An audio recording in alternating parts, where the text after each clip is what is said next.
ভাই বড় বড় আইডির মধ্যে লাইক কমেন্ট শেয়ার করেন ভাই করেন। তারা সাপোর্ট করতো না, তারা মিথ্যা কথা বলে।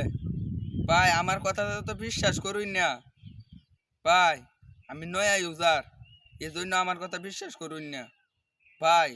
তারার কথা বিশ্বাস করি লাইন, তারা ভাই দু একটা কথা ভালো লাগলো তারা কথা বিশ্বাস করিয়া লাইন। তারা মিথ্যা কথা বলে, তারা ভিডিওটা বাইরে লইলে আর আইনারে চিনতো না ভাই। আমি মাইসেলা লাইক কমেন্ট শেয়ার করি, আইনা যদি না বিশ্বাস আমার আইডির মধ্যে ঢুকে দেন যেন ভাই। 5,000 মানুষ আমি লাইক কমেন্ট শেয়ার করছি ভাই, কান কালের বিষয় না ভাই। আমি ছোট লোক হইতে পারি, আমার মনে অলংকার নাই। আমি মাইসের আমি যতদিন বাচ্চা থাকবো মাইসের লাইক কমেন্ট শেয়ার করে যাবো, এটাই বুঝছেন যে।